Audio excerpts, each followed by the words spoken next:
Break के बाद स्वागत है आप सभी का एक बार फिर से हमारे खास कार्यक्रम में। तो अमेरिका भले ही कर्ज लेने की सीमा बढ़ाकर कर्ज की संकट से फिलहाल निकलता हुआ दिख रहा हो, लेकिन सच्चाई यही है कि भीतर से खोखली हो रही अमेरिकी अर्थव्यवस्था फिर से मंदी के मुंह में जाती दिख रही है। 2008 में मंदी जिन वजहों से अमेरिका में आई थी, वो सारी वजहें फिर से जोर मार रही हैं। मंदी से बाहर आए अभी अमेरिका को करीब साल भर का ही समय बीता है कि फिर से मंदी का भूत व्हाइट हाउस की छत पर मंडराने लगा है। दुनिया की सबसे बड़ी अर्थव्यवस्था के पांव उखड़ने लगे हैं। इस वित्तीय वर्ष की दूसरी तिमाही में अमेरिका की जीडीपी 1.25% से भी कम बढ़ी है। हालांकि पहली तिमाही से हालात सुधरे हैं। पहली तिमाही में अमेरिका की जीडीपी 0.5% से भी कम बढ़ी थी। लेकिन अगर पहले 6 महीने का हाल देखें तो ये बढ़त मंदी के बाद रिकवरी की शुरुआत यानी जून 2009 के बाद सबसे कम है।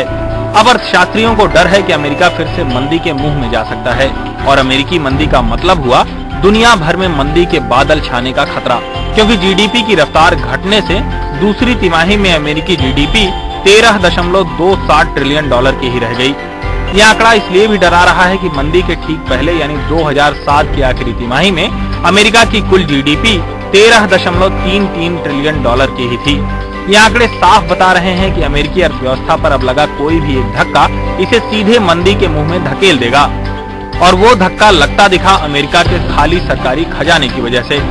अमेरिकी राष्ट्रपति ओबामा ने अमेरिका की कंगाली का वास्ता देकर अमेरिकी सीनेट से कर्ज लेने की सीमा तो बढ़वा ली, लेकिन जानकार इसे कुछ समय की ही राहत मान रहे हैं। इसके अलावा भी बहुत से ऐसे कारण फिर से उभर रहे हैं जो अमेरिकी अर्थव्यवस्था को फिर से मंदी की तरफ खींच ले जा रहे हैं। अमेरिकी जी हां, बिल्कुल। अमेरिकी अर्थव्यवस्था फिलहाल भारी दबाव में है और उसका असर अमेरिकी शेयर बाजार पर भी देखा जा रहा है। यह S&P के मुख्य निवेशक सलाहकार सैम स्टोवॉल का मानना है कि अमेरिकी अर्थव्यवस्था अब मंदी की ओर जा रही है। S&P 500 is now down more than 10% from the April 29th high, and the real question is how much further can it go before it decides to turn around. Our belief is that investors are selling ahead of the July jobs report, which many people believe will be a lot weaker than what the consensus is expecting right now at about 90,000 jobs. And I think investors in general are just very worried that we're headed for a recession and they want to get out while the getting's good. Subhash ji हमारे साथ हैं, मुंबई में हमारे साथ बने हुए। सुभाष जी, अभी कुछ देर बाद हमारे सहयोगी जैसे बता रहे थे हर्ष के भी अमेरिकी बाजार खुलेंगे। आज जो यहां पर हुआ वो तो ठीक है, लेकिन अमेरिकी बाजार खुलेंगे जिनके बहुत अच्छे संकेत वहां से नहीं है।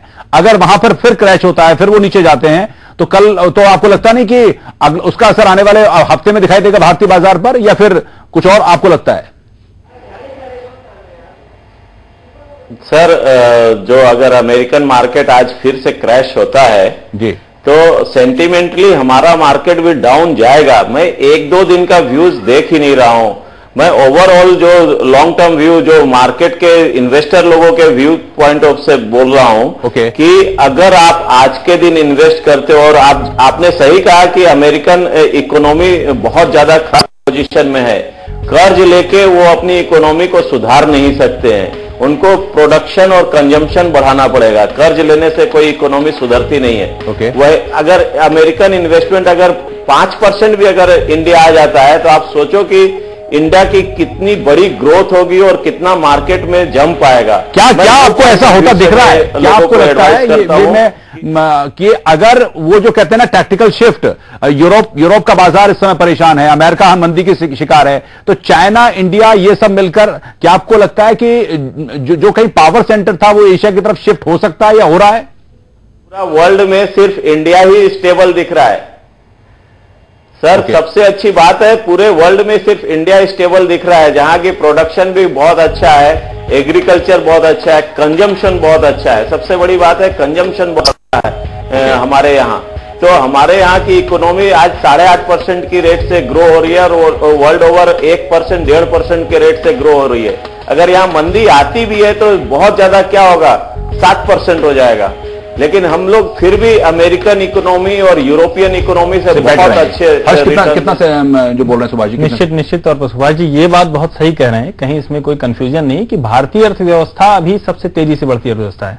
लेकिन सवाल ये है कि ये 121 करोड़ लोगों की जो अर्थव्यवस्था है उसमें 8-8.5% की ग्रोथ रेट और 10%, 12%, 15% की पिछले 14-15 हफ्तों का एवरेज है। अभी वो 8.06 के आसपास आई हुई है, 8 से 9%। ये महंगाई बिल्कुल। तो सवाल ये है कि जिन देशों की इकोनॉमी उस लेवल पे पहुंच चुकी है, जैसे अमेरिका में संकट क्या आया है अभी, अमेरिका का ताजा संकट ये है कि वहां रोजगार नहीं मिल रहे हैं, वहां लोगों की जेब में पैसे नहीं है, वहां कुछ भी ऐसा नया नहीं होता दिख रहा है। लेकिन जो एक चीज सुभाष जी कह रहे हैं उसमें मैं थोड़ा सा जो आंकड़े दिख रहे हैं, 2, 3 और 4 तारीख तीनों दिनों में एफआईआई ने जो बिकवाली की है वो बड़ी बिकवाली की है। हर दिन 200-400 करोड़ बेच के वो निकल रहे हैं। ओके। तो सवाल यही, आज का आंकड़ा आएगा तो वो देखना, यहां देसी जो निवेशक हो डाल रहे हैं, तो डर वही है कि क्या कहीं ऐसा ना हो कि 2008 जनवरी वाला मामला हो कि जब विदेशी निवेशकों ने बाजार को चढ़ाया था और वो धीरे धीरे पैसा लेके निकल गए और हम आप जैसे लोग फिर से फंस गए।